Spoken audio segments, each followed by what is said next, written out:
Okay, let me start with a word of apology for those of you last week who were not able to log on. I still have not figured out what transpired with the Zoom room last week. But this link that you clicked tonight, if you're in the Zoom room, this should work for the rest of the semester. I hope without a flaw or problem. So this will be the regular address for our class on Tuesday nights. This is Revelation, and I think I need to send a couple of you the syllabus and the class notes.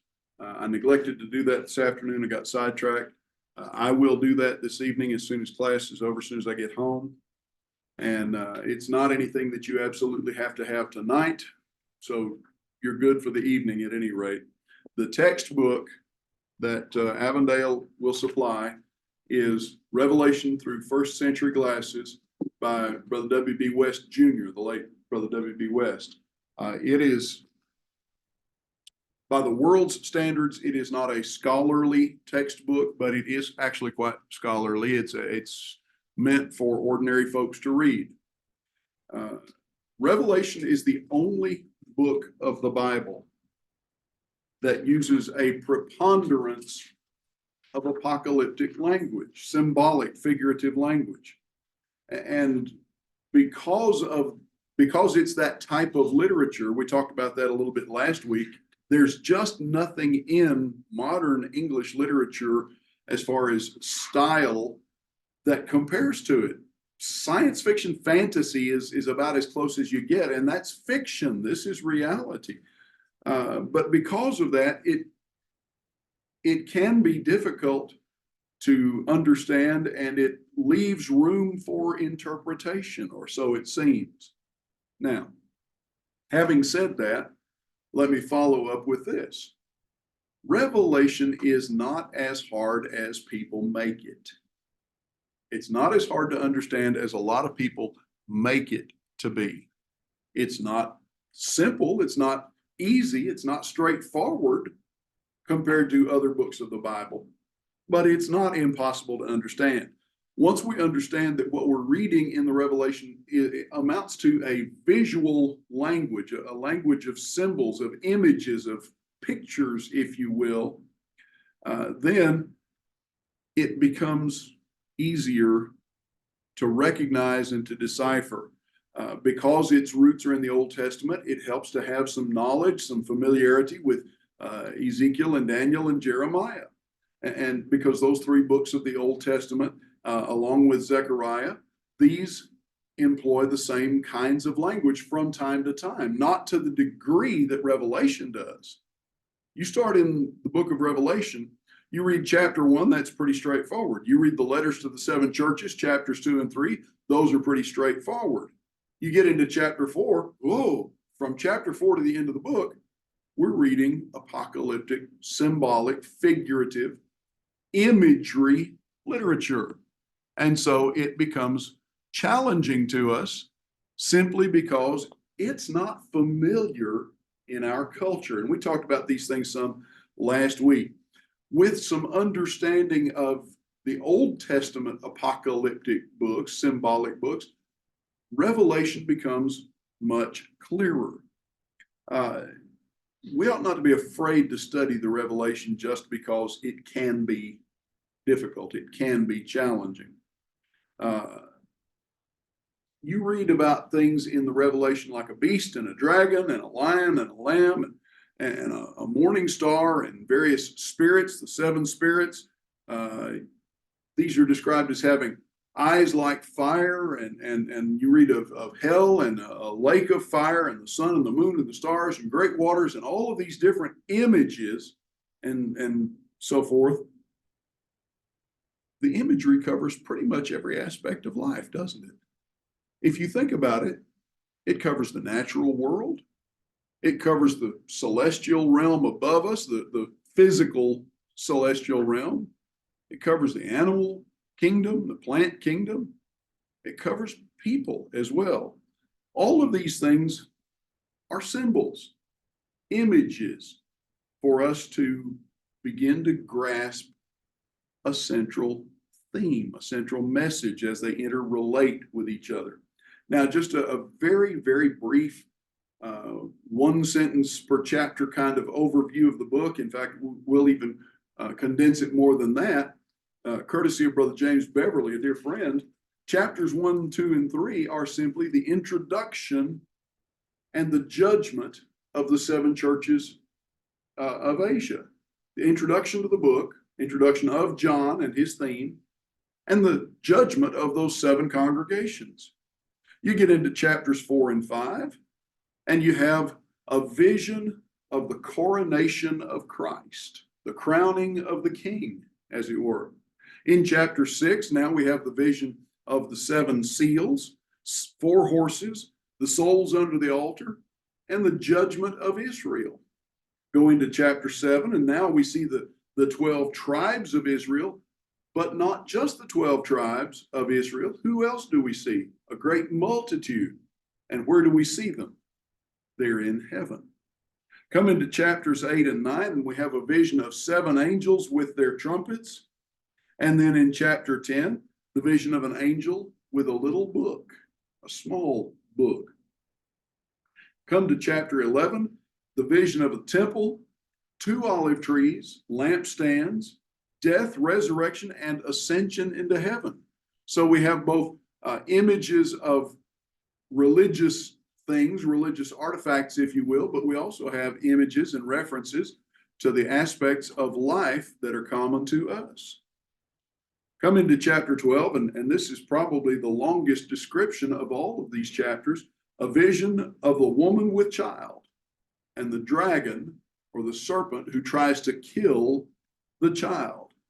In this same chapter, there's an image of conflict, war in heaven, Satan being cast out, and persecuting then the woman and her children. Come to chapter 13, you have a vision of a beast with 7 heads and 10 horns, and then a vision of another beast having 2 horns like a lamb, and a reference to the number 666. And we'll get to that as we go along. Come into chapter 14, and now we get to something that just gives some of the millennialist folks, and particularly our Jehovah Witness friends in the Jehovah Witness cult, just gives them the shakes and gets them all excited when we read about 144,000 at the throne of God. But guess what? They're not the only ones there. Who else is there? A great multitude as well. And the message is given. Babylon is fallen. And the angels are depicted as gathering in or reaping the harvest at that point. In chapter 15, now a vision of 7 angels with 7 plagues contained in bowls. The 7 bowls of God's wrath are given to the angels. And then in chapter 16, those bowls, those plagues are poured out, one after another, after another, after another. Come into chapter 17, and now we are introduced to the image of the great harlot mounted on a beast. Here, the beast is identified for us there.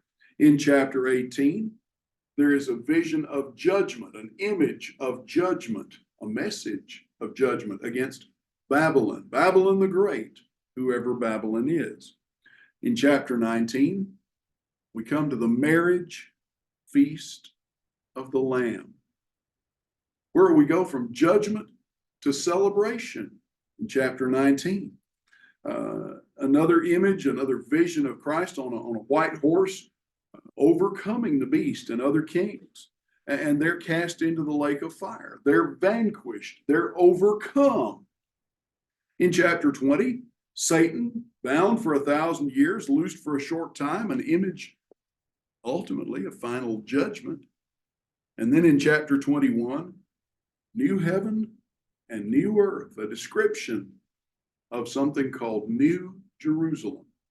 That brings us to the last chapter of the book of Revelation, 22, a vision of the river of the water of life, the tree of God. And notice in chapter 22, God is the source of light. Now, how do we interpret all of this? How do we make sense of all of this?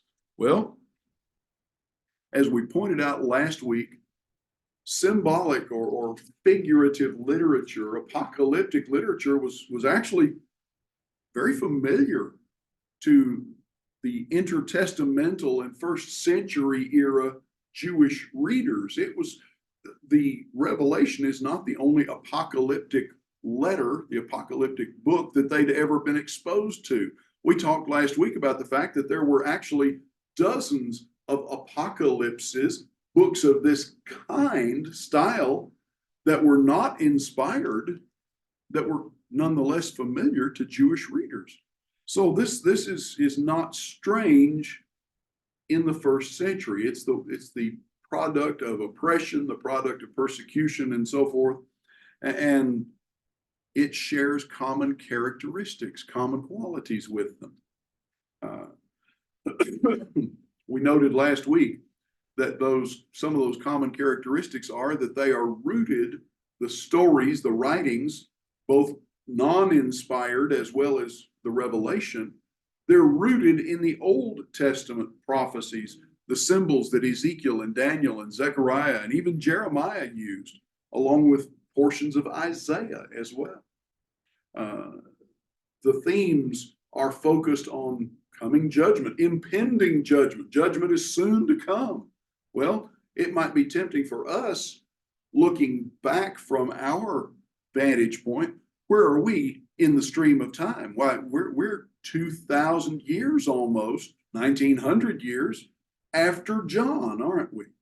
And so if John is presenting these images of impending judgment, and here we are 19 centuries later, well, that kind of gives us a little bit of understanding on God's perspective of what impending is, shouldn't it? Because we think of impending, oh, it's fixing to happen just any minute now. And if we try to put that on John and on the Revelation, then here we are all these centuries later. Oh, well, I guess God didn't follow through after all. No, that's not the message to take from this. The message to take is God's perspective on time is not ours. Now, question, why would God delay impending judgment?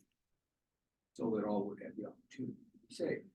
Every moment he delays offers more people the opportunity to repent and be saved.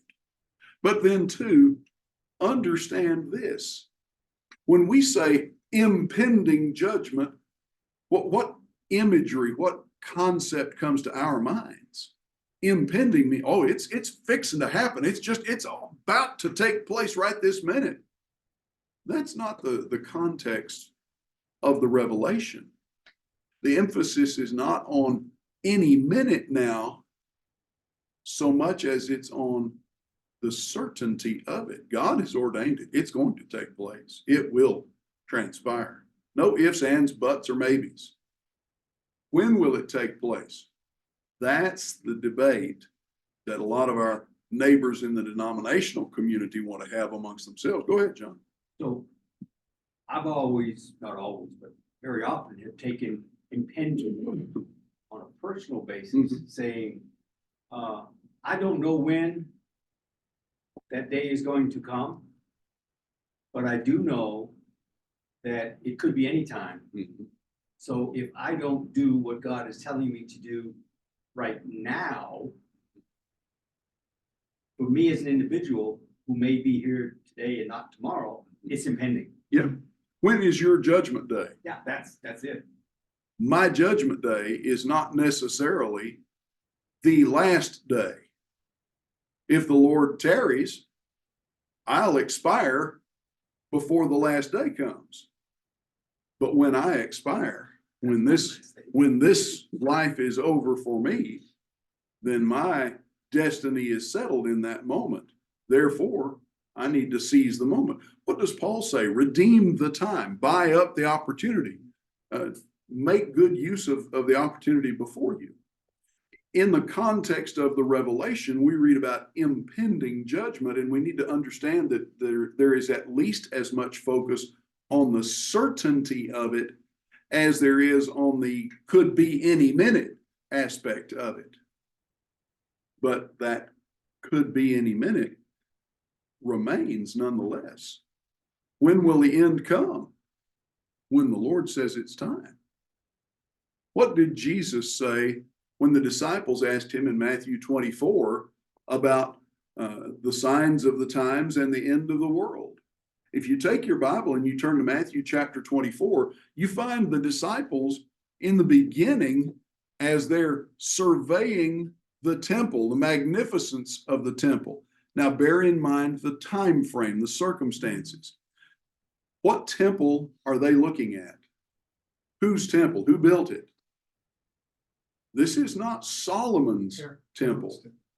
This is Herod's remodeled version of Zerubbabel's temple from about the year 544 or 445 BC.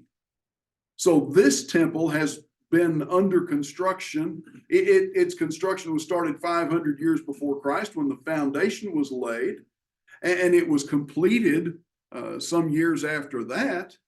But then before Jesus was born, Herod the Great, had begun a remodeling project to enlarge and beautify and magnify it so that it was rivaled one of the wonders of the ancient world by the time that Jesus was grown and the disciples were there.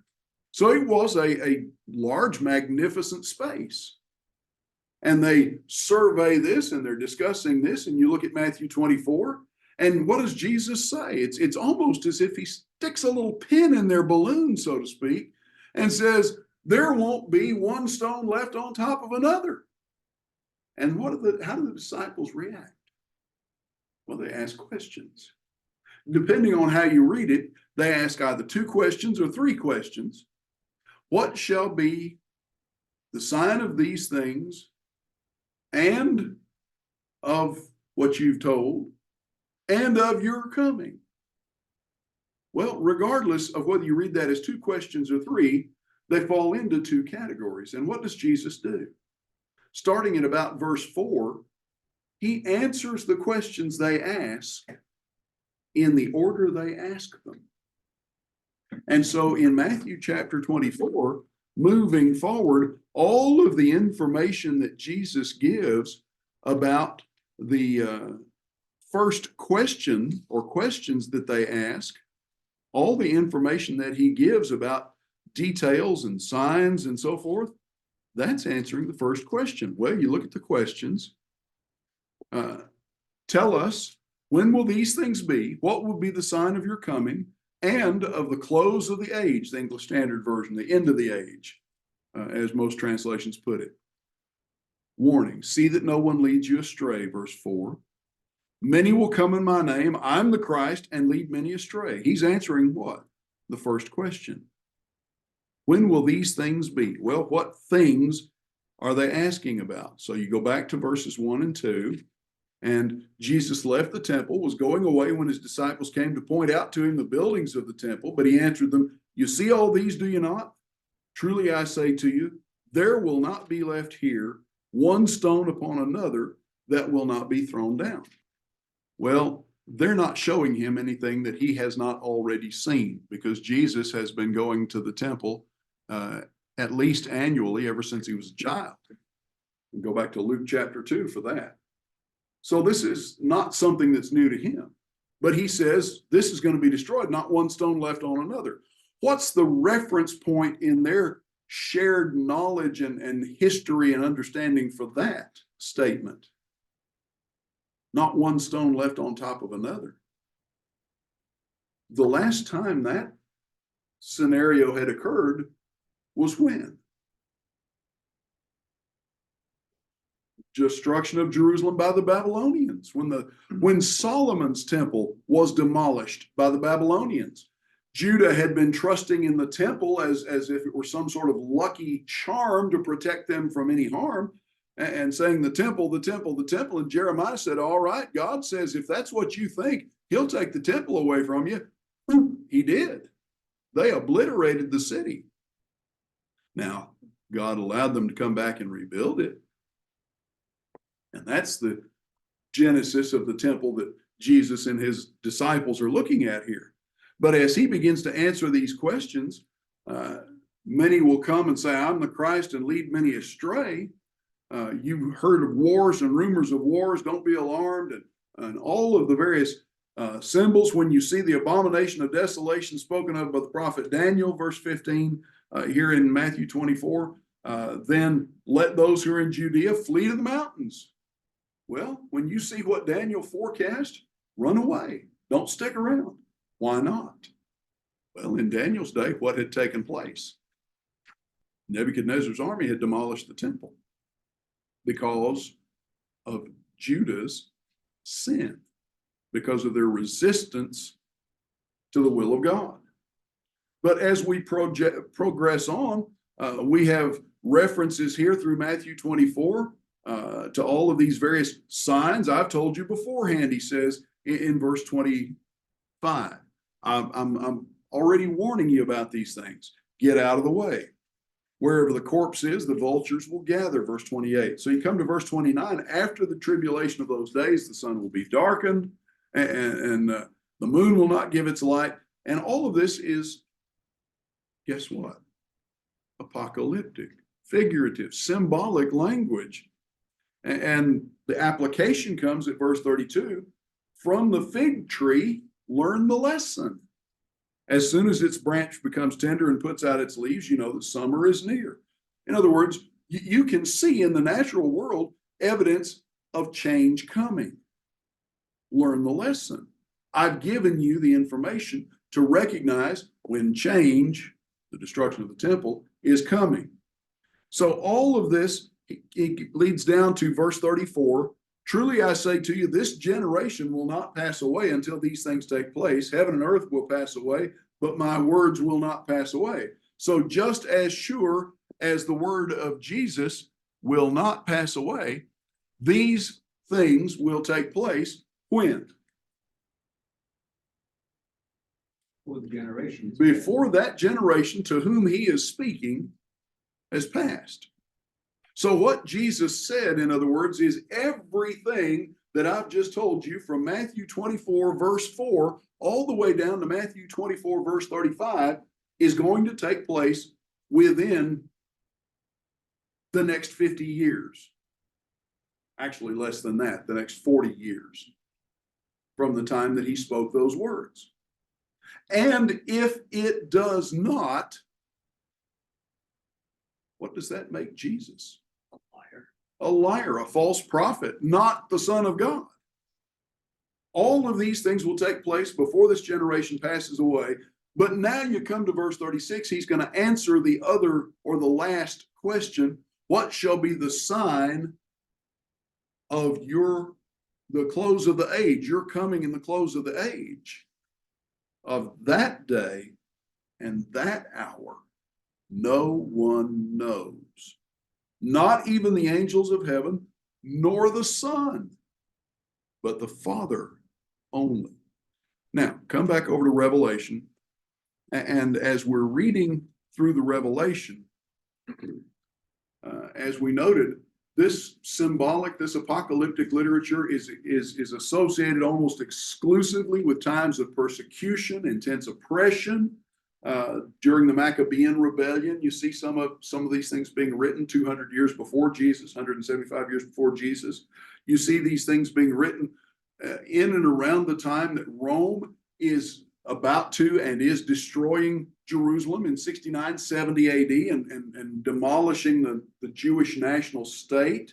And then you see more of these kinds of things being written now seemingly by Christians near the end of the first century as Roman persecution ramps up against the church. Those are all uninspired writings. This Revelation is inspired. And for the people of that time, it draws on a style, it draws on a format that they would pretty well instantly pick up on and recognize. Even if they didn't recognize all of the nuance of it, they'd recognize the overall image of what it is. Now, when you are driving your car down the street, and off in the distance, you see an octagonal sign at an intersection. Maybe it's a little foggy and you can't actually read it, or maybe it's weather beaten and the paint is kind of peeling, but you see that 8-sided sign in the distance. What do you know is coming up? A spot where you're supposed to stop. How do you know that that's a stop sign? Because it's the only traffic sign in the world that's shaped like an octagon, 8 sides. There are no other octagon traffic signs. That's one of the ways you recognize it. It's red. Other traffic signs are yellow or orange or white with red letters and black borders and so forth. That's the only red sign with white letters and a white border, isn't it? All of those visual cues tell you something before your brain even registers STOP, or if you're in Mexico, ALTO. All of those things are visual cues to tell you when you get to this point, stop. The revelation to first century readers, even if they don't get all the details the first time through, even if they don't get all the nuances and the subtleties of it, just picking it up and beginning to page through it, oh, this is literature of oppression. This is literature of impending judgment. Now, one of the things to remember, and we talked about this, I think, at the end of class last week, is that apocalyptic books are literary works from start to finish. And all that means is that to get the imagery, to get the picture, it's really helpful if you'll read it all the way through rather than try to read a few verses and figure that out and read a few more verses and figure that out. It helps to have an overall view, an overall image of the basic storyline. If you could summarize the message of the Revelation in half a dozen words, how would you summarize it? God wins. Okay, 2 words, God wins. The way I've heard it put through the years is, in the end, for Christians, we win. All through the Revelation, all through the symbolic section of the book, the heart of the Revelation, what's the outlook? What's the perspective for Christians, for the faithful of God?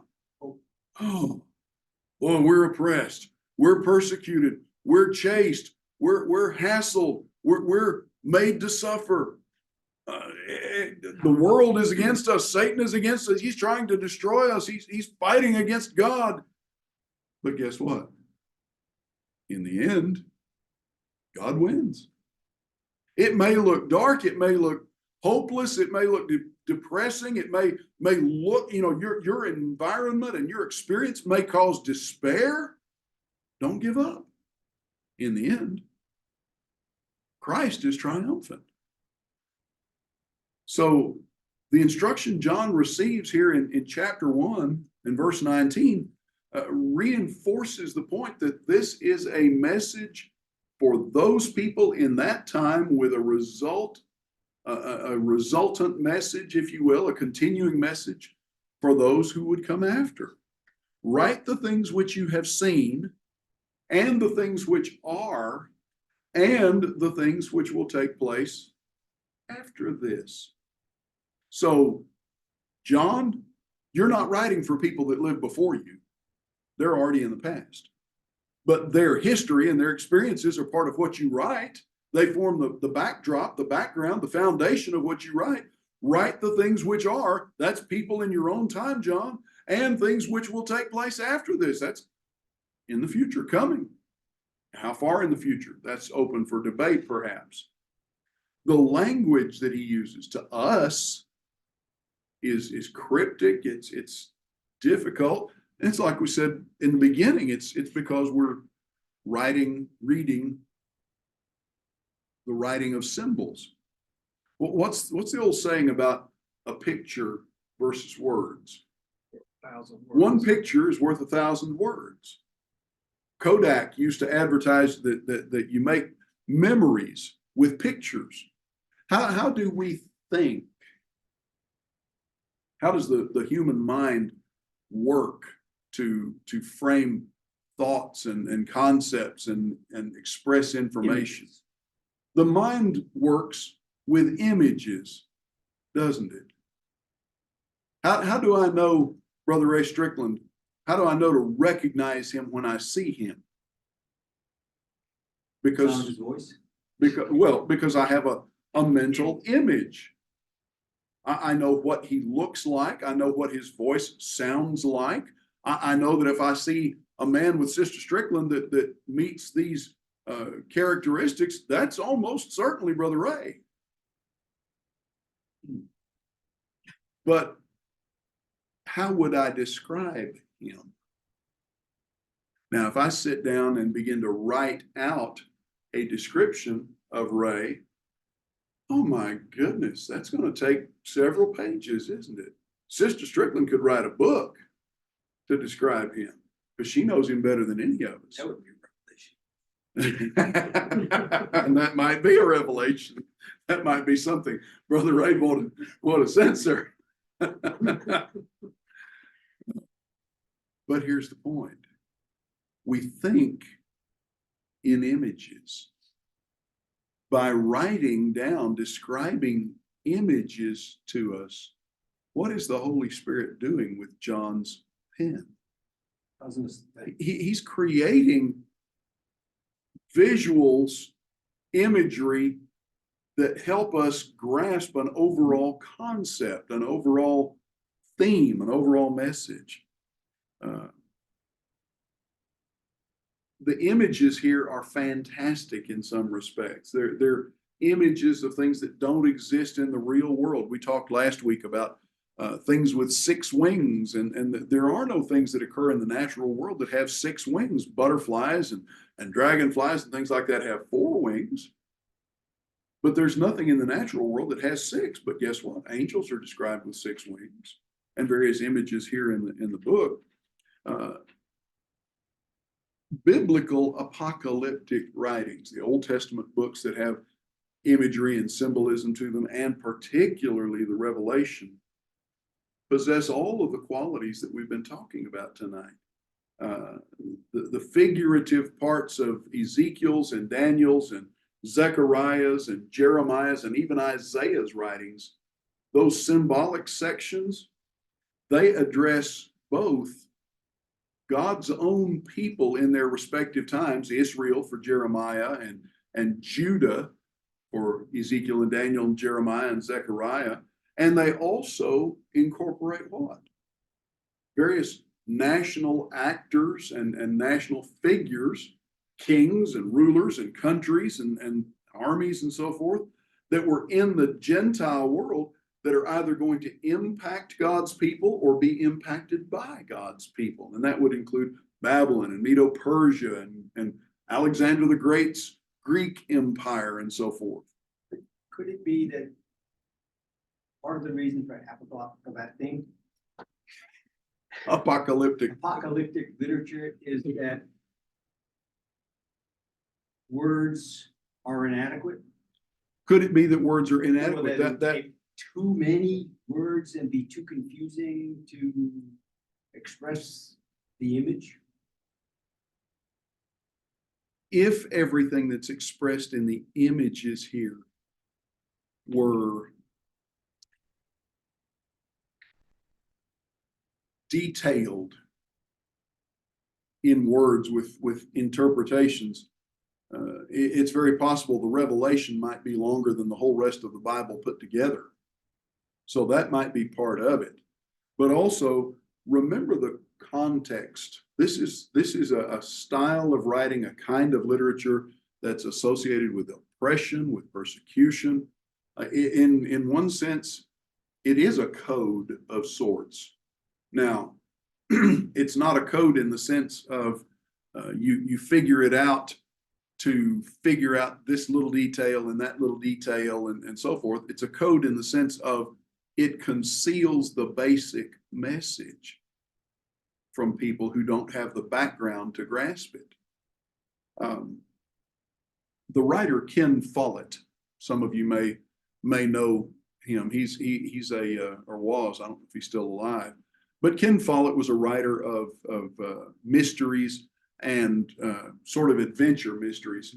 And he published a book some years ago called The Key to Rebecca.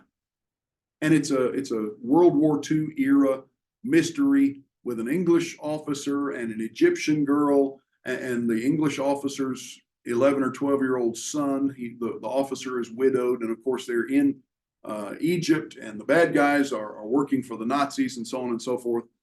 And the title of the book, The Key to Rebecca, comes from the fact that the bad guys, the Nazi sympathizers, were communicating information about the Allies through a written code based on the book Rebecca of Sunnybrook Farm.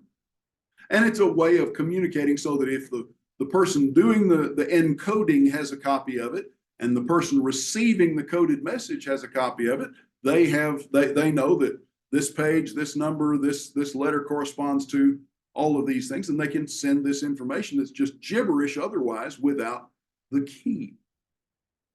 And Rebecca is the key. Now, in our analogy to Revelation, Ezekiel, Daniel, those Old Testament books are the key for Christians at the end of the first century being harassed, being persecuted because Christianity is not a legitimate, that is a legalized religion in the Roman Empire, being persecuted perhaps by Jews as well, because what's happened to the Jews 25 years earlier, from 70 to 95, 96 AD, when John is writing this. Well, in 69 and 70, the Romans have said, that's it, enough, we're done. I have no nerves left.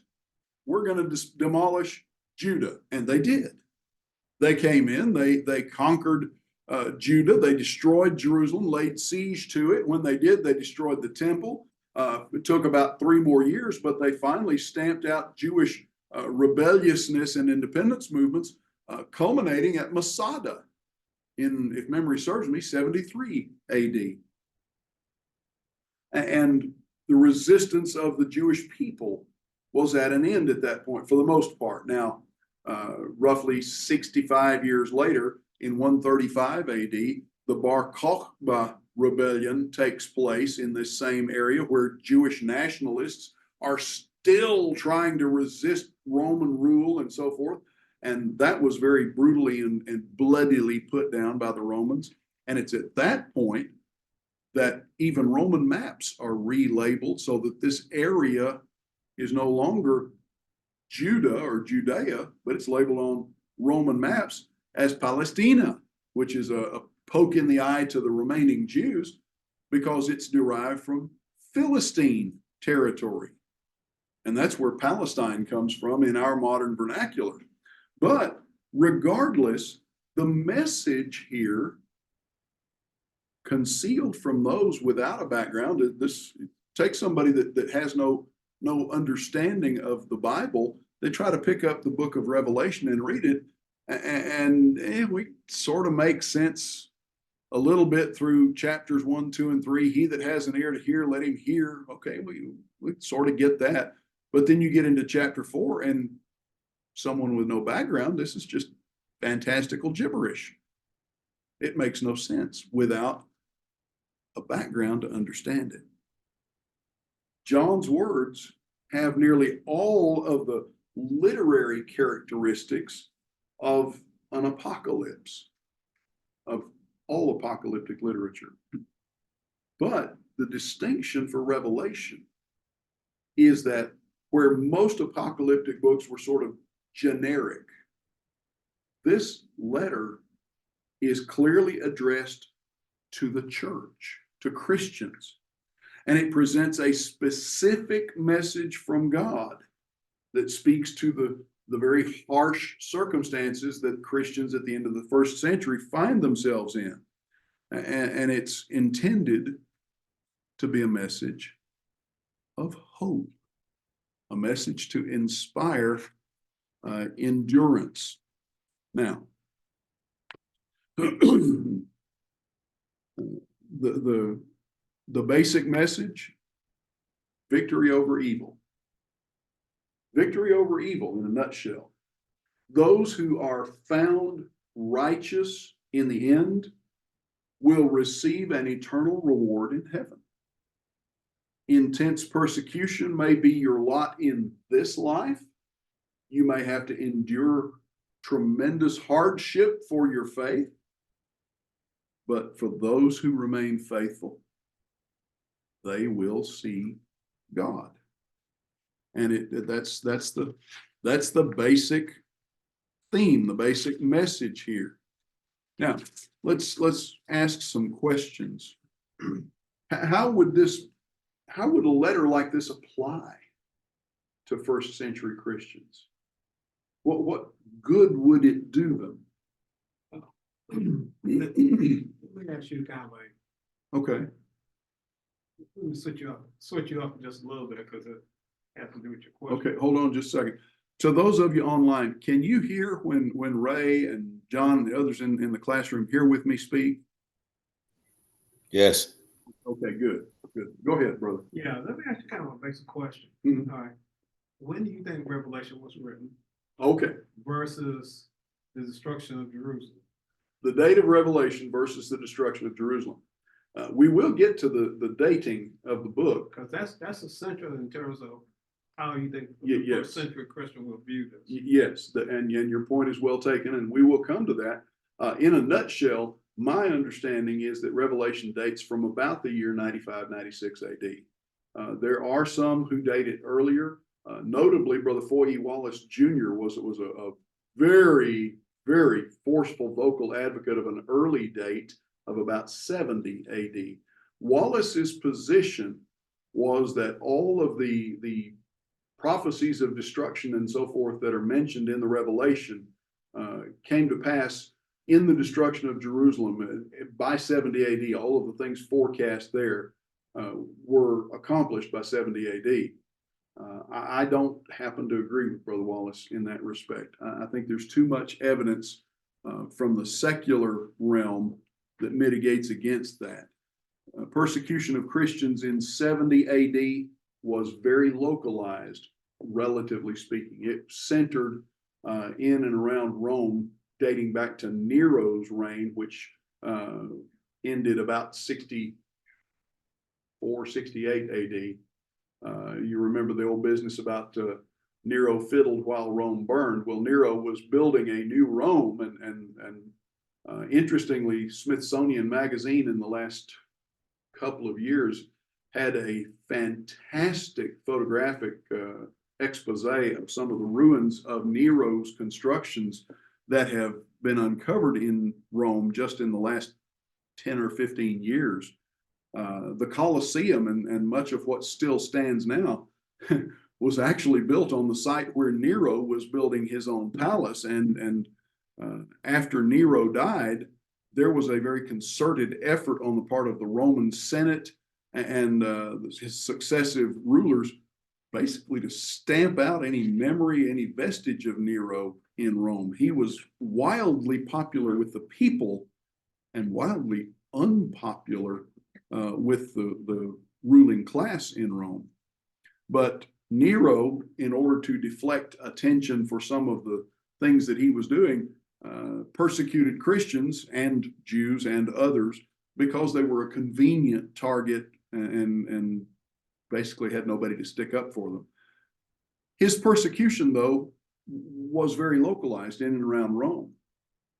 In 96, you see Domitian persecuting Christians, issuing edicts that applied across the empire. Application was sometimes a little bit spotty in his day, but the commands, the orders applied empire-wide in his day.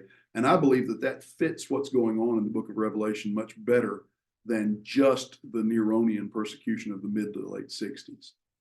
And as I said, we'll come back and talk about the dating of the book a little more in detail, either in the next hour or at the beginning of next week's class. I don't remember exactly where that falls off the top of my head, but we will talk about that a little more as we go along. Yeah, because the Christians for the early day, the Christians will look at this book as of a common persecution, because during the mission's time, Christians were being burned at the stake if they didn't take the oath. Yes. And it was all about loyalty to the empire in Domitian's day. In fact, you had to swear your allegiance to the emperor of Rome as being God. And if you did that, you could actually go ahead and go to your Christian religion. And yes. When you read about the martyrs in Fox's book of Martyrs, you find that there were Christians. If they simply took the Roman oath, they would live. They can go back to the Christian religion, and they would not give an inch. Yes, they stood there and burned. Yes, fed to the lions, and that is such a testimony for faithfulness that is a great example for us today. Absolutely, and that is awe-inspiring reading. Fox's Book of Martyrs as well. It's amazing to read what some of these people endured. The perspective of whole families being put into the Colosseum, being sacrificed as criminals for their faith, and the idea that a parent trying to comfort a child, yes, this will hurt, but only for a moment, and then you'll be released. One woman who had just given birth to a baby, she gave her baby to her father and said she would not back down to them, and she died. Yes, the commitment of those Christians is awe-inspiring, should be for us. Well, back to the questions. How does this apply to first century Christians? These are people who experienced more intense testing of their faith than we are ever likely to. Now, back, I guess it's been 25 years ago now, maybe closer to 30, the Columbine massacre, those two young thugs that shot and killed so many students at Columbine High School. One young lady, one of the youngsters, just pointed a gun at her head and asked if she believed, and she said yes, and bang, he shot her right there. That took her life. That inspired a lot of people. But go back, and we have not isolated examples here and there, but in the first century, hundreds upon hundreds upon hundreds.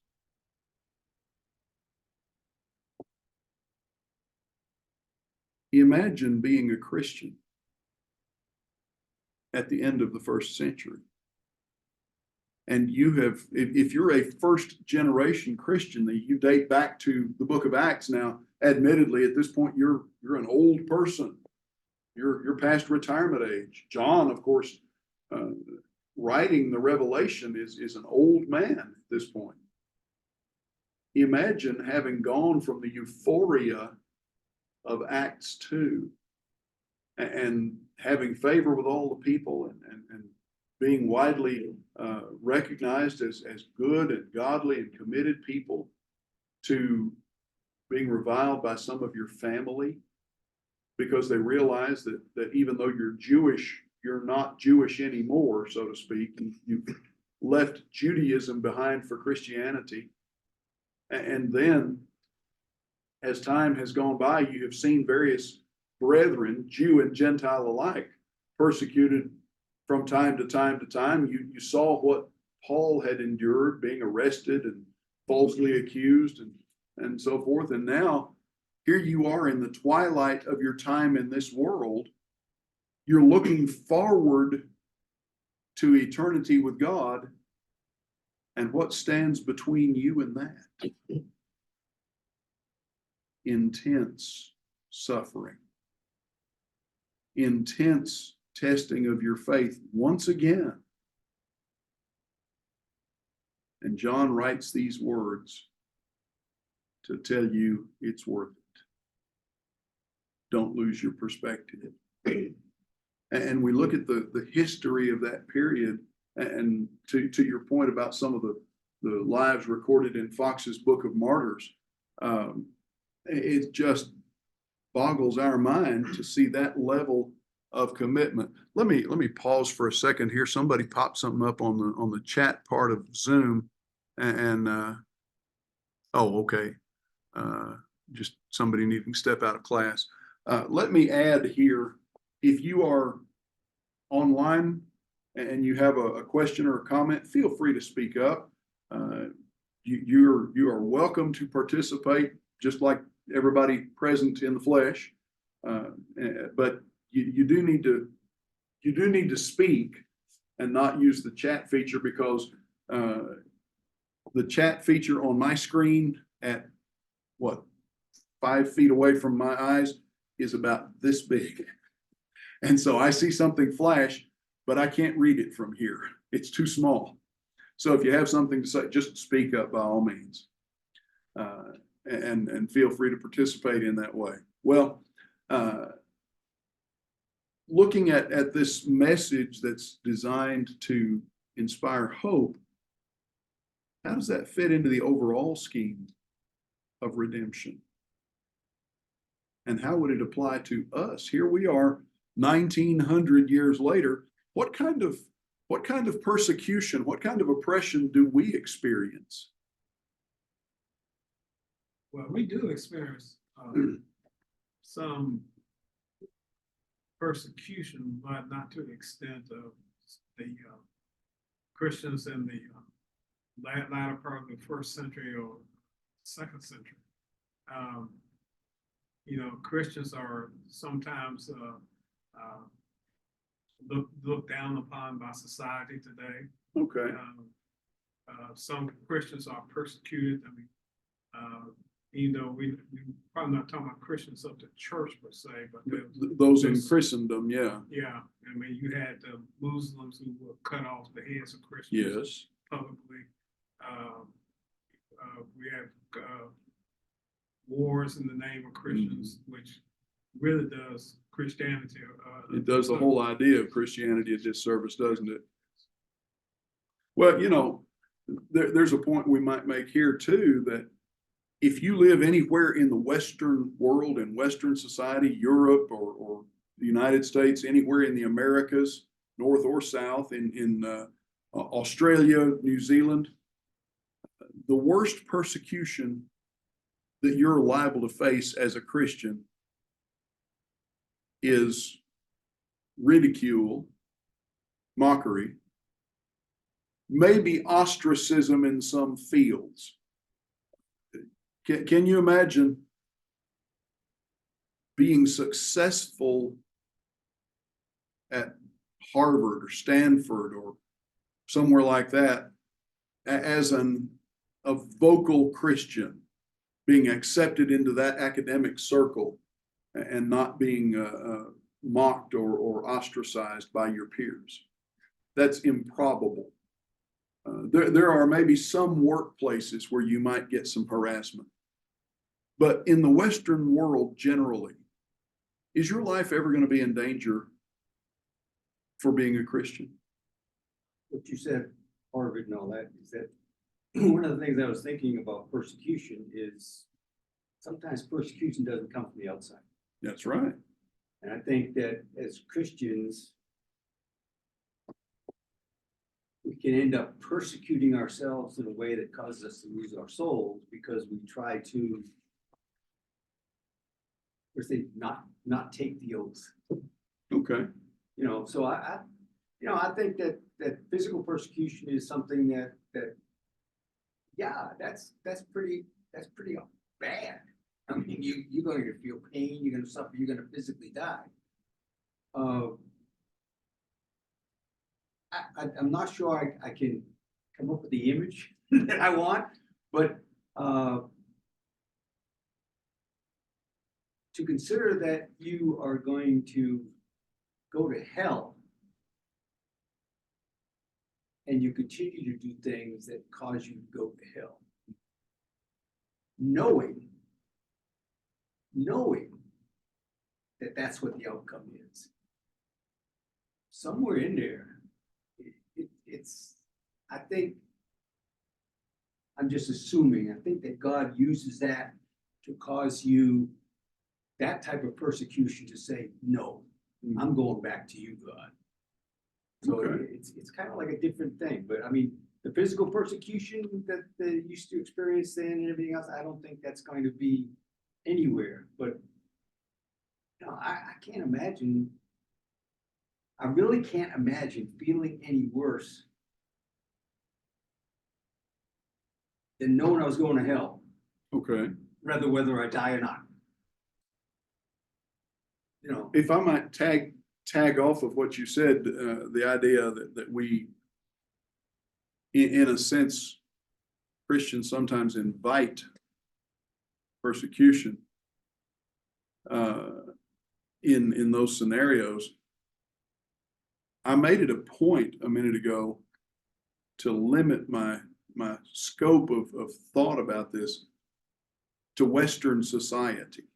Western Europe or Europe and the Americas, parts of South Asia, that is Australia and so forth.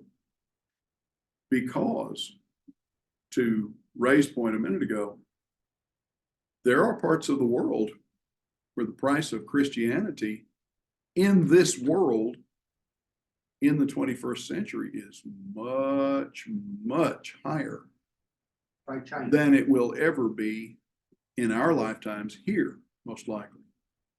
Try India, China, parts of sub-Saharan Africa where Islam is on the march, India where Hinduism is on the march. China is not the religion that is oppressive in China is not by most people recognized as a religion. It's the atheism of the Chinese culture that the communist culture has built. And in that scenario, the communist society is the God, as it were, the religion, the cult that they demand everybody follow. And while they pay lip service to religious freedom and pluralism, it's always, as with Domitian's day, with the caveat that your first loyalty belongs to the party. Your first loyalty belongs to Rome. Go ahead, Ray. Russia is like that too. They're very much a communist government. But when they really need the people, there's a song they sing. I don't know the name of it, because I know part of the words of the song is that the words are "God Save Mother Russia." It's a song they bring out when they need the people to come together, and they bring that song out to unify the people. But otherwise, they're pretty much of a godless country. Well, yeah, and you're correct in that. It's about time for us to take about a 10-minute break anyhow. But before we do that, let me just make the observation. In the West, most people don't understand that there is a dramatic difference between Christendom in the Western world, that is in Western Europe and the Americas, and Christendom, all those denominations that call themselves Christian, in Eastern Europe and points east, like Russia. Russia, of course, being part of Europe geographically.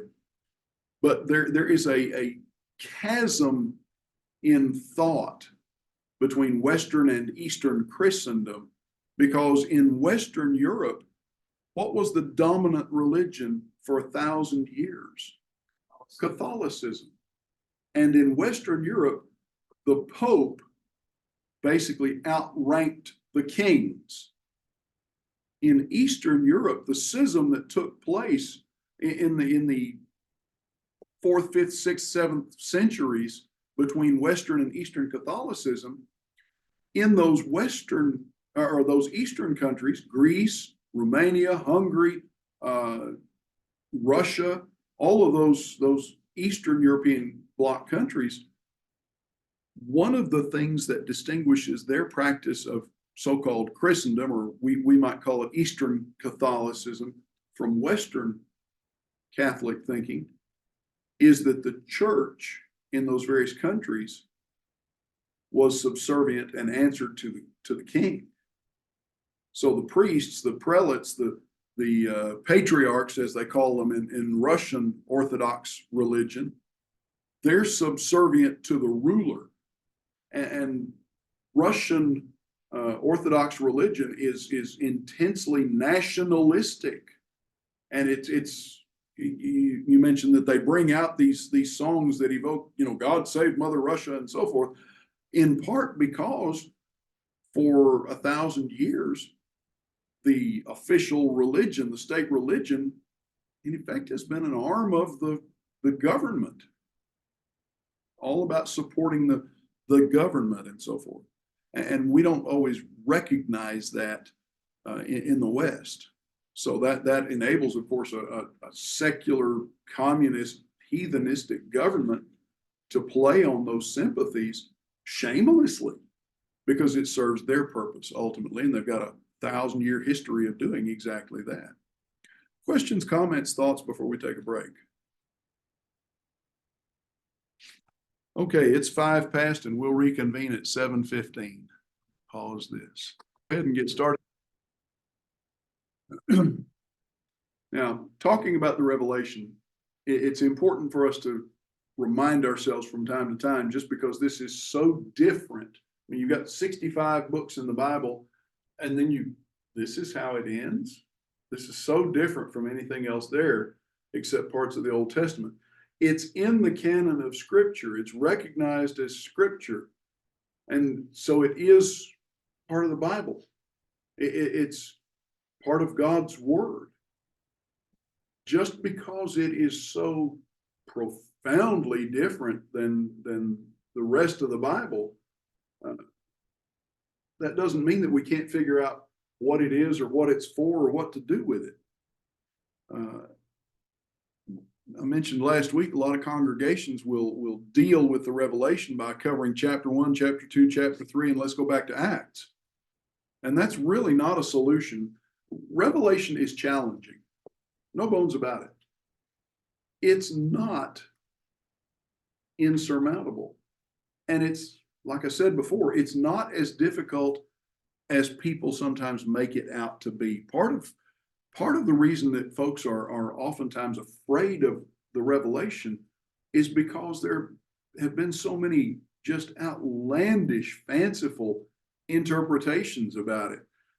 You take some of the popular religious literature of the last 60 years, and whether it's Hal Lindsey with the late great Planet Earth back in the late 60s, early 70s, or Jerry Jenkins and Tim LaHaye with the Left Behind series of books, or John Hagee more recently with his Four Blood Moons and all of this stuff.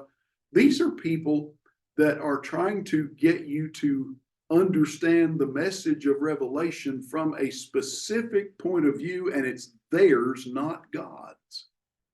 And the thing that they have all in common is that they try to take everything that's in the Revelation and make it apply to events right here, right now in our lives, which, if you think about it, well, that just throws away the last 1,900 years worth of history.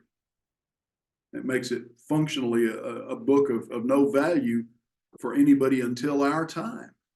Well, John is writing in chapters 2 and 3 to 7 congregations in 7 readily identifiable cities in Asia Minor. John's very plain, sometimes and it's not John, it's Jesus using the pen of John. He's very blunt. All those congregations either suffered from or overcame what?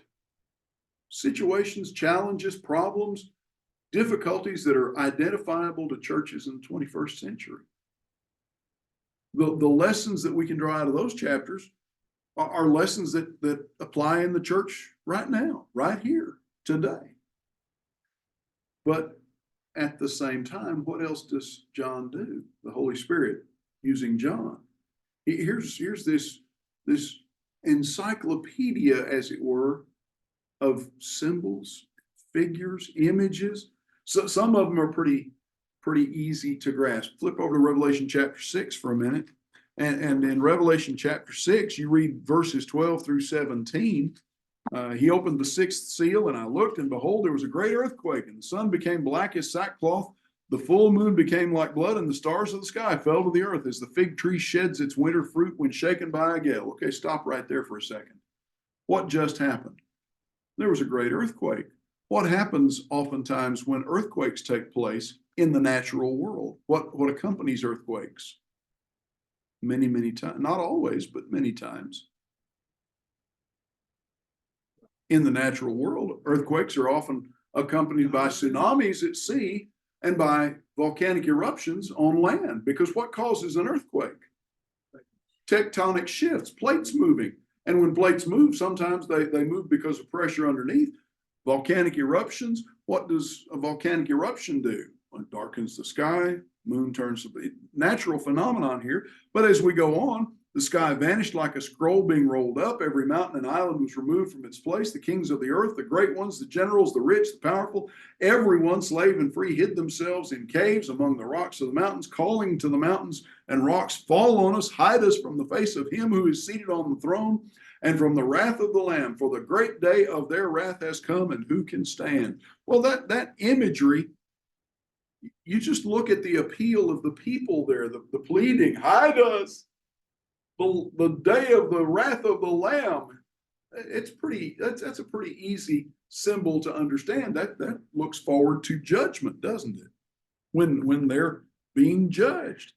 But some of the symbols, some of the imagery is more challenging. From our perspective, it's more obscure, either because it has more than one possible interpretation, more than one conceivable interpretation, or because it's just rather obscure from our perspective. So it takes more effort for us to figure it out.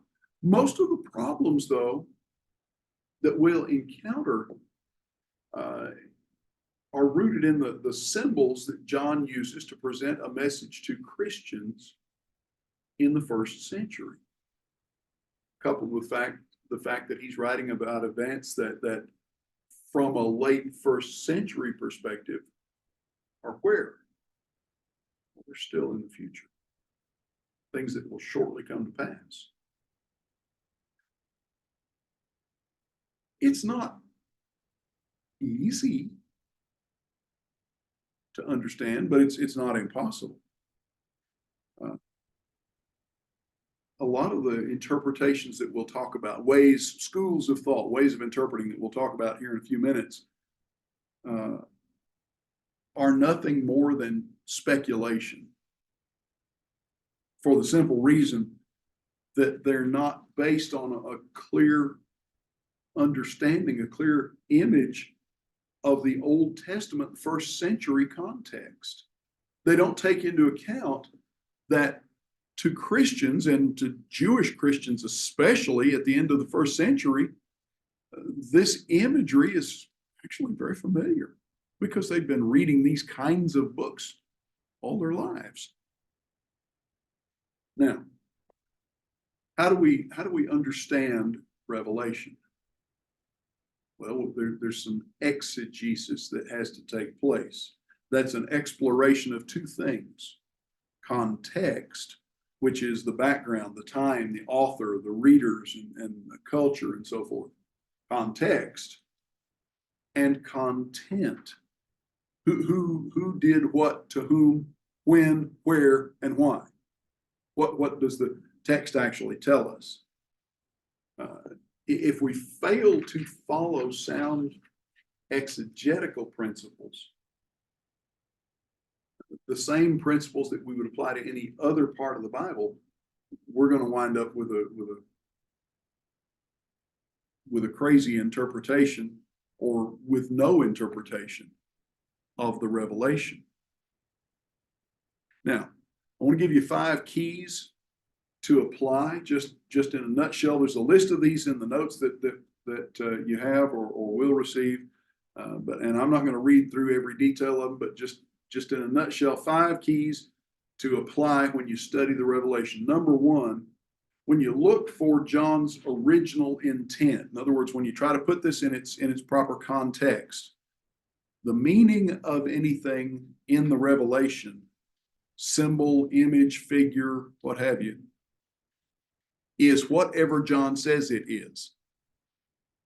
If he says, this is what this symbol, this figure, this image is, that's what it is. And so when we try to understand it, we don't take that image and say, well, I think it means this or that. No, John told you what it means. And he doesn't give us every explanation of every symbol. So bear that in mind.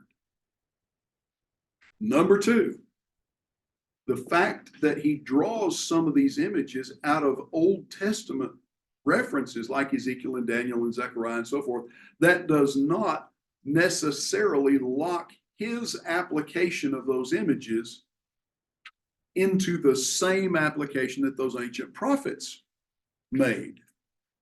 Because where is John?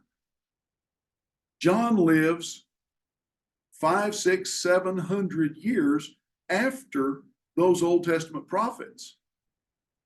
If you go all the way back to Isaiah, it's almost 800 years. Furthermore, who is John?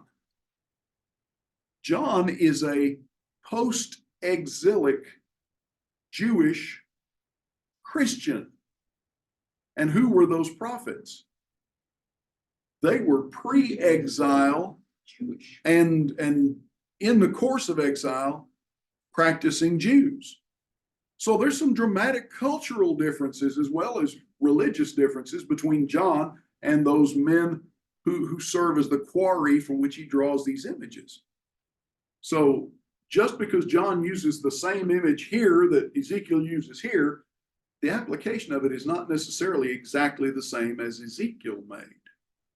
But it's a familiar thing for anybody that's read Ezekiel.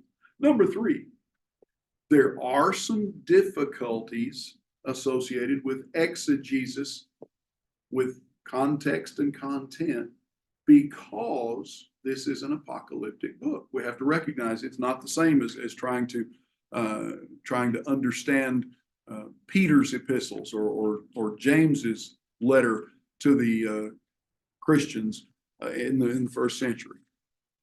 Number four,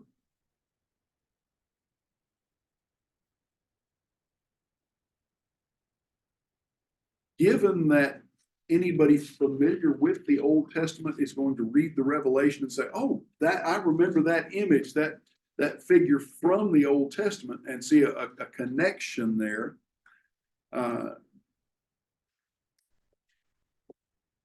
We ought to recognize that connection plays into the overall story of the Bible, the overall picture. The fact that an image or a concept is repeated, that just ties it together that much more. What John is presenting in the Revelation is the conclusion to the whole story from Genesis forward. Number five, in a nutshell, Revelation is not a timetable for us to count down to the end of the world and the coming of the Christ. It's not a calendar. That's the way some of these millennialist writers want to use it, but it's not a calendar of coming events so that we can know when the Lord is about to return. What it does tell us is that the Lord is going to return. Even so come Lord Jesus. Okay. A little bit about the historical context, and then let's talk about ways of interpreting the Revelation.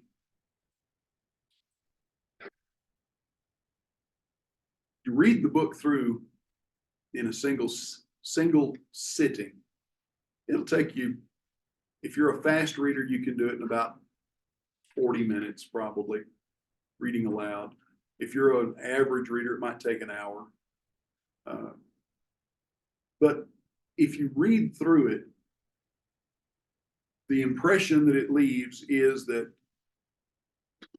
John is writing to people who are experiencing the same things that he is. go back to the beginning of the Revelation, to chapter 1, and notice that John addresses this book to the 7 churches that are in Asia. Verse 4 of chapter 1. Grace to you and peace from him who is, and who was, and who is to come, and from the 7 spirits who are before his throne, and from Jesus Christ, the faithful witness, the firstborn of the dead, and the ruler of kings on earth. To him who loves us and has freed us from our sins by his blood and made us a kingdom, priests to his God and Father, to him be glory and dominion forever and ever. Amen. Behold, he's coming with the clouds, and every eye will see him, even those who pierced him, and all tribes of the earth will wail on account of him. Even so, amen. Now jump down to verse 9. I, John, your brother and partner in the tribulation and the kingdom and the patient endurance that are in Jesus. I am your companion in suffering, John says. He's experiencing what the people he's writing to are experiencing. Now, according to secular history and speculation on the part of scholars, John actually was part of the church at Ephesus late in his life. And guess who one of these letters is addressed to? Chapter 2, verse 1, to the angel of the church in Ephesus, right? A tradition says that John actually died, the only one of the apostles to die a natural death, in Ephesus at a greatly advanced age, after writing the Revelation while he was exiled on Patmos. Now you think about how old did he have to be at that point? Even if he was a teenager when he was with Jesus, still he's going to be a man at least in his late 70s or 80s, and probably he was about the same age as Jesus, so he would be nearer his 90s or pushing 100 at this point.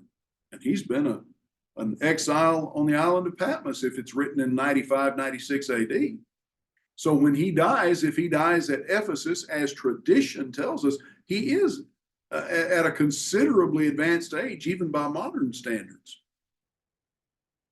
But John addresses this book to those who are his companions in suffering, those who are sharing in the same things he's experiencing. John's suffering takes place where? In the mines of Patmos, a rocky, bare, miserable little island that the Romans used as a penal colony. And basically, when they sent somebody there, it was in the expectation that they'd labor a few weeks and die. And John seemingly survived. His readers in these 7 churches, they're not in Rome right under Domitian's thumb, but they're in a prominent, prosperous province of the Roman Empire where Roman influence is strong, and they're being persecuted for their faith. They're no less oppressed than he was. Look over at chapter 2 and at verse 13, as he's writing to the church at Pergamum, to the angel of the church at Pergamum write, verse 12, the words of him who has the 2-edged sword. I know where you dwell, where Satan's throne is, yet you hold fast my name, and you did not deny my faith, even in the days of Antipas, my faithful witness, who was killed among you where Satan dwells. So at least one, perhaps many of their brethren had actually paid the ultimate price for their faith and been executed for their refusal to compromise their faith.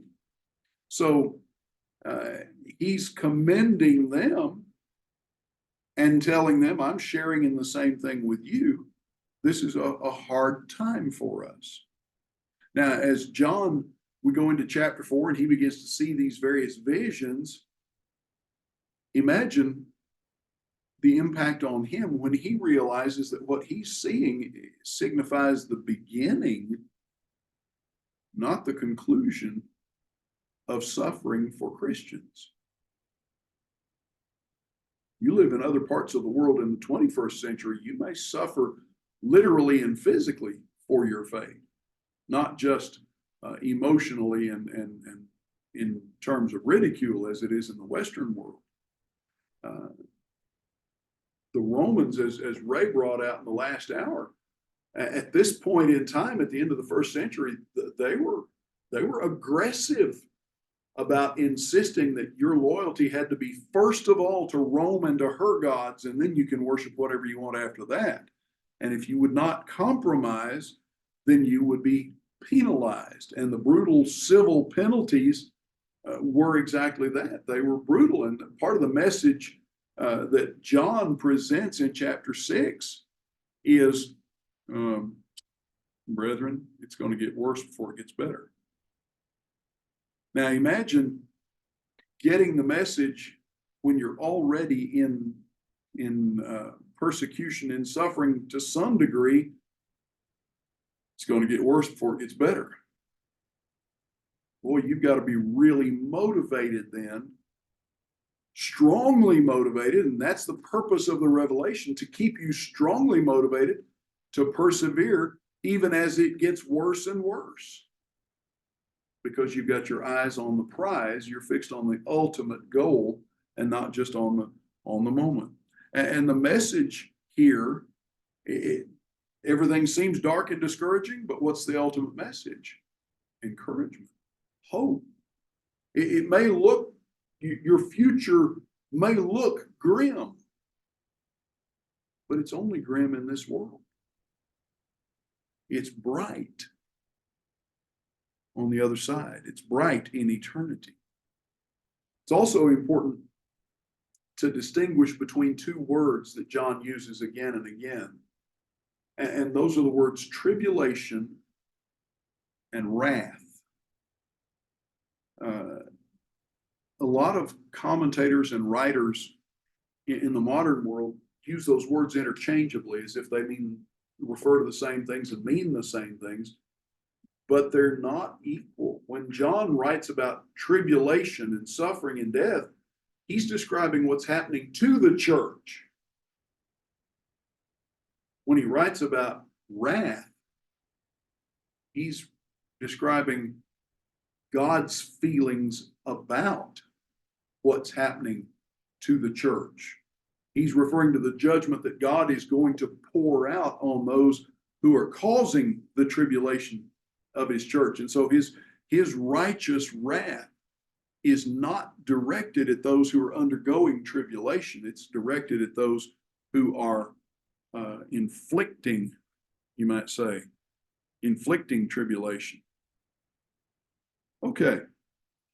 If you're following along in the class notes, we're actually down to the larger section, the what's titled A Brief Introduction and Outline of the Revelation. And Ray was kidding me last week that this introduction is anything but brief, and the introduction actually is brief. The outline is the bulk of it. But if you've looked at very many commentaries on Revelation, you may decide this is pretty brief after all. Some of them are quite lengthy and heavy. All right, somebody else coming back in. So, a little more background. Proper name, proper title, The Revelation of Jesus Christ. It's in the very first sentence of the very first verse. Revelation given by God the Father to Jesus the Christ, sent by Jesus via his angel, which may be a reference to the Holy Spirit actually, to John, his servant. Now, John is the inspired writer. John the Apostle, not John the Prophet, John the Baptist. This letter dates from about the year 96 AD, and we'll talk a little more about dating. Justin Martyr, however, dated it at 150, which Justin Martyr lived a lot closer to John's time than I do, but that just stretches credulity. Some writers want to date it back to the era of Nero, looking up to the time of the destruction of Jerusalem in 70 AD. And we mentioned Brother Foy Wallace Jr. in that connection. He's a strong proponent of that. There are others. I believe that's the position Brother Randy Key takes as well. And that's fine. I just don't happen to agree with that. And the bulk of scholarship, I think, is on the 96 side of this. Nero had persecuted Christians during his time in the 60s. But that was a localized persecution in and around Rome. Under Domitian and then under Trajan after him at the end of the first century, persecution was much more intense and much more widespread. Now, Nero, I say much more intense. Nero was just ingenious in a fiendish sort of way in devising ways of torturing people, particularly Christians. It was in Nero's time, Christians were sometimes encased in what we would consider canvas, basically, strapped to a pole and then covered with melted wax so that it soaked into the fabric, and then set on fire as human torches in his gardens. And that's pretty twisted.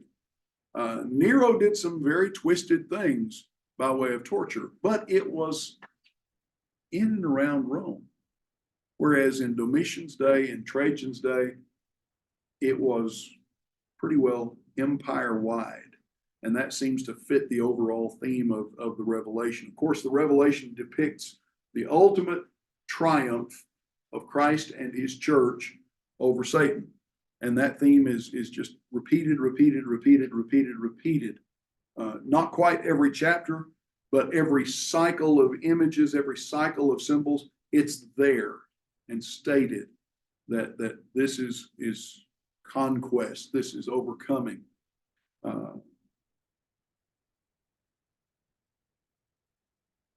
Let me skip ahead. There's a little bit of redundancy in some of these notes between this and the handout on the hermeneutics of the Revelation. With respect to symbolism in the Revelation, much of the symbolism is built around the number 7. Now, in the handouts, and again, to those of you who don't have the handouts, I do apologize, and I will get those to you in the after class this evening. I'll send an email to everybody and just attach all of those. If you've already got them, there's nothing new. You don't need to reprint them or save them again. If you don't have them, you'll have them. They're PDFs, so you should be able to open them without any problem. There is a couple of pages. There are a couple of pages that deal with the significance of numbers in the Revelation, and we'll come back and talk about this more later. But numbers are symbolic in the Revelation because they correspond to ideas. Much of the symbolism in the Revelation is built specifically around the number 7. And as you go through the book, we start in chapters 2 and 3, 7 letters to 7 churches. Then you go to chapters 4 through 11, you've got 7 seals and 7 trumpets, 7 vials or 7 bowls in chapters 15 and 16, 7 candlesticks back in chapter 1, verses 12 through 20, 7 stars, 7 angels, 7 spirits, a lamb with 7 horns and 7 eyes. And just this image of 7 repeats. For what it's worth, there are 7 Beatitudes in the book of Revelation. We think of the Beatitudes, we think of Matthew chapter 5, starting at verse 3 and going down to verse 12. Blessed are the poor in spirit, blessed are they that mourn, blessed are those who hunger and thirst after righteousness. There are Beatitudes in Revelation, and there are 7 of them. There are also Beatitudes in the book of Psalms, and you can even pick out Beatitudes from the writings of Moses as well. But in the Revelation, chapter 1, verse 3, blessed is he who reads this prophecy. Blessed are the dead who die in the Lord, 14, verse 13. Blessed is he who watches for the Lord's coming, 16:15. Blessed are those bidden to the Lamb's marriage supper in chapter 19, verse 9. Blessed is he who has part in the first resurrection, chapter 20 and verse 6. And blessed is he who keeps the words of this book, 22, verse 7. And blessed are they who wash their robes, 22 and verse 14. The number 7 in Hebrew thought particularly, but in this context especially, represents the idea or the concept of completeness, fullness, totality. And this is not unique to the book of Revelation. Go back to Genesis and the days of creation, and what do you find? On the first day, God did this, then this, then this, then this, then this, then this 6 days. what happens on day 6? What does God do on day 6? Animals and creeping things and so forth. And then he makes man. Man is the crown of the zenith of his creation. What does God do on day 7? He rested. Why? Because he was done. Up through day 6, God makes this and says that's good. God makes that, says that's good. This is good. That's good. This is good. That's good. Evening and morning, this day, that day, the other day. Day 6, animals, good. Man. And what does God say? It's not good to be alone. So he makes woman out of man. He creates man ex nihilo, out of nothing. He creates woman from the side of man. And then what does he say? Very good.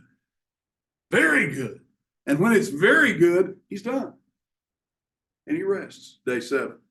So, go down to the book of Joshua, and we're going to invade the promised land now under General Joshua. And we go to, where's the first place we go in the promised land? Jericho, plains of Gilgal to the city of Jericho. And what do we do at Jericho? March around the city 7 days, 7 times on the 7th day, and the walls come tumbling down. Nahum, it's a shame that there's not a prophet in the land like there is in Israel. I'm going to Israel. Goes to the king. I understand you can heal this, and send him to me. Elijah. Go dip what? 7 times in the River Jordan, and you'll be made whole. 7 days in a week. Basically 7 notes in a musical scale. We sing do, re, mi, fa, sol, la, ti, do. That's 8 notes, but where does our scale begin and end? Do, do. Same note, Do. just an octave apart. 7 basic notes in a musical scale. 7 colors in rainbow. There you go. 7 is significant in all kinds of ways that to the secular mind have nothing to do with the scripture. Prime number. It's a prime number. There you go. Got all of these aspects of it. But 3 and 12 are also significant in the Revelation, as are multiples of those numbers and divisors of those numbers. 3 is generally understood to represent deity, 3 persons of the Godhead, Father, Son, Holy Spirit. 12 is usually symbolic of all of God's people. 12 tribes of Israel, 12 apostles, 24 elders, multiple of 12, old and new, all of this. So how do we interpret what we read in the book of Revelation? There are 4 traditional schools of thought. There is a 5th that relates to one of them. And then there's something that Brother Dave Domingue brought up not long ago that I want to add in here, and I'll come back and touch some of Dave's material a little more thoroughly next week. Candidly, I'm still trying to digest it. It's a doctoral dissertation. 4 basic schools of thought or theories of how to interpret and understand the Revelation. Number 1, what we could call the futurist view of Revelation. And that basically says that everything in the book of Revelation applies to the end of time, the end of the world. It's all off in the future. And from a practical standpoint, what does that say? If you're not living at the end of the world,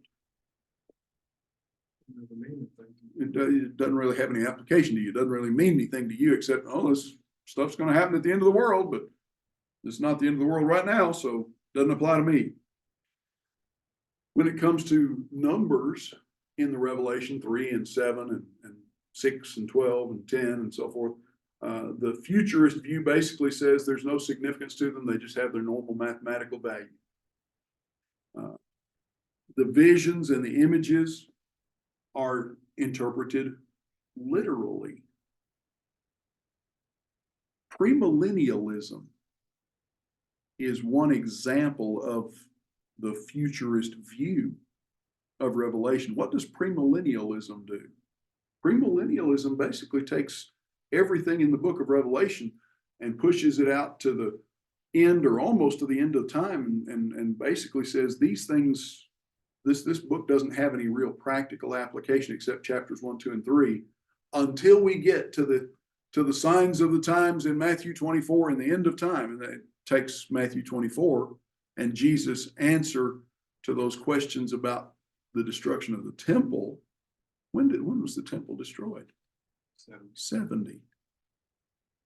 Go back to Matthew 24 for a second. From verse 4 to verse 35, everything Jesus is talking about applies to the first question or the first two questions.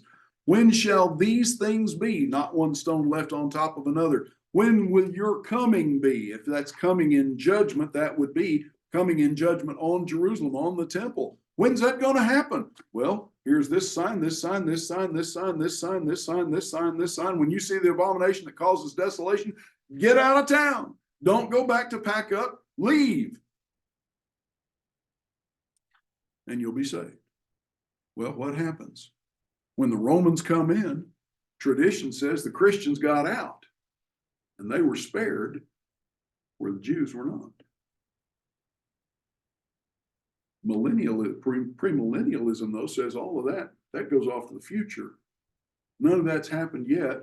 And the fascinating aspect of premillennialism as a way of interpreting this is that in every generation it shifts because it always has to try to make these things apply to the current generation. In 1937, in the Presbyterian Guardian, which was a weekly Presbyterian publication of the Presbyterian Church in America, I guess it was the PCA. I believe that was before they split into PCA and PCUSA. In the Presbyterian Guardian, I forget the exact date, there was an article from this premillennialist, this futurist point of view, looking at events going on in Europe and asking the question, is Hitler's rise to power, is he the Antichrist? Always the, not an Antichrist, not many Antichrists, always the Antichrist in that purview, in that perspective. Well, what happened to Hitler? 1945, he ate a bullet. And his 1,000-year Reich lasted a little over 12 years. So what happens to millennialist thinking and interpretation? Oh, we've got to recalculate, we've got to rejigger. And what happens then is, oh, the Russian bear. Russians are notoriously anti-Semitic, just like the Jews. So we got the establishment of Israel in 1948. God's people return. National Israel in the 21st century is not biblical Israel. Okay. God was done with national biblical Israel in 70 AD. But now we've got to have a new interpretation. So now it's not Germans versus the world, it's Russians and communism versus the world. What happened in 1989? The wall fell. Communism collapses, except in China, basically. So where does the focus then go? Oh, now 9/11, 2001. Oh, there it is. It's militant fascistic Islam. That's the Antichrist and so forth. Well, we're still dealing with some of that in the religious community today, in the denominational community. Here's the point. Every time the world circumstances shift, so does the interpretation. If you're going to follow this line of thinking, this interpretation essentially ignores church history, especially first century church history, and presents Revelation chapters 4 through 22 as having functionally no meaning, no application, except as a sort of timetable for somewhere out there in the future, always just right here at the edge of our generation, for events leading up to the end of the world. Now, the other side of that coin, and I know our time's getting away, but the other side of that coin is what is commonly described as the preterist view, the preterist interpretation. And what that does is it takes all of the symbols and images and events that are described in the Revelation and says, well, that's all in the past. That all took place before we ever got here. Most preterists will take and say that all took place before 70 AD. Foy E. Wallace was not a preterist in the conventional sense of that word. He did not subscribe to some of the doctrines that the typical preterist point of view subscribes to. Are you talking about realized eschatology or? Realized eschatology is another name for this doctrine. So Foy Wallace he wasn't a 70 AD. Yeah. Not in the sense of realize. He believed that Revelation was written before 70 AD and that the events surrounding 70 AD were prefigured in the Revelation. He did not extrapolate that out into the realized eschatology doctrine that we see in preterism today. At least not as far as I've ever read in any of his writings, not as far as I know. His position was based on his understanding of history, not on his theology about the Revelation. Preterism reads history through its lens of how it understands Revelation. It makes history fit Revelation, not Revelation fit history. It presents the book of Revelation as a chronicle, a record of the struggle between the church and the Roman Empire specifically. Nobody else. It denies any possibility of any kind of predictive prophecy in the Revelation. And if you think about that, what does Jesus say to John? Write what was and what is and what is to come. Well, if that's not prediction, what is it? But preterism basically takes that away. Now, the corollary to that is if you read the book of Revelation from that point of view, unlike the millennialist viewpoints, and there's more than one millennialist viewpoint. There's premillennialism and postmillennialism and so forth, and various stripes of that. We'll get back to that later. That takes the book of Revelation away from the first century church. Preterism basically takes the revelation away from everybody but the first century church, and it becomes just sort of a historical curiosity for those of us that live today. The third school of thought, and this is used to be pretty common in most of Protestantism, is what is usually described as the continuous or historical view of Revelation. And that basically says that the Revelation is a blueprint of particularly Western social history, Western religious history. The visions follow in chronological order. They're not a repetition of the same message, but this vision is for this time, and this vision is after that, and this vision is after that. And a lot of Protestant theology from we're really from about the time of Luther and Zwingli and Calvin and them forward, basically makes the protagonist and the antagonist. Christ and the church are the protagonist, and the antagonist is Catholic Rome, the papacy, the Roman Catholic denomination. Alexander Campbell subscribed to that view, as well as men like Albert Barnes, a Presbyterian commentator, and Adam Clark, an early day Methodist commentator. They were of this view that this takes history into account, but the opponent here is, the evil Catholic Church, not the Roman Empire. Like the futurist and the millennialist interpretations, that basically takes the book of Revelation away from the first century church, unless you subscribe to the idea that Peter was the first pope. For the first several generations of the church, Revelation wouldn't really have much application in that point of view. That's why they translated that Peter is the rock and they're gonna build the church Yeah. on him. Yeah, except that Jesus used two different words for rock. Yep. And one is something you can pick up in your hand, and that's Peter, and the other is a bedrock ledge that you can't pick up, and that's the confession. That's the fact. The historical or continuum of history view always tends to place the writer or the commentator, the interpreter, and his era somewhere near the end of time, just before the end. And so we're always just almost there, almost there, almost there.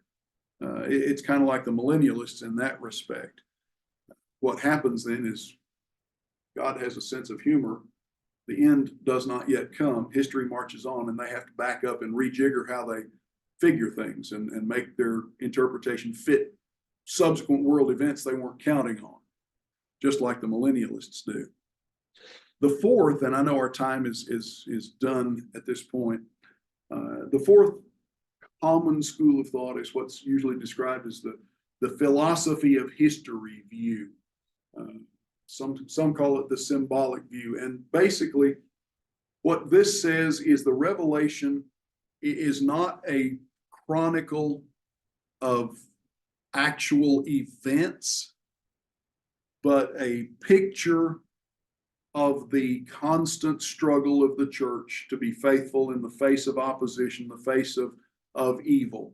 The visions, the symbols are rooted in the history of John's day, so that they're familiar in that respect. They form a series of descriptions of God's triumph over evil. It makes it all symbolic and nothing more. And basically the application is this applies to the church in every generation. Now that philosophy of history or that continuum of history view has several features to commend it, because it applies in any generation, doesn't it? It applies in any culture, any circumstance. If we in the Western world feel put upon and oppressed because Christianity is being mocked and so forth, well, we can read Revelation and see, well, be patient, persevere, God will take care of you. If our brethren in sub-Saharan Nigeria, northern Nigeria are facing being beheaded for their faith, they can read Revelation, and it's a lot more intense, but it's the same basic message for them as well in that circumstance, isn't it? So there are some features about this to commend it. Our time is up, so I'm going to hold the last variation of some of these for next week, and I want to introduce, like I said, some thoughts from Brother David O'Mang as well that I think are worthy of consideration when we talk about how to read and understand the Revelation, because there's some history that we really can't afford to overlook if we really want to understand the Revelation. Comments, thoughts, questions before we dismiss? Anybody online, feel free to speak up.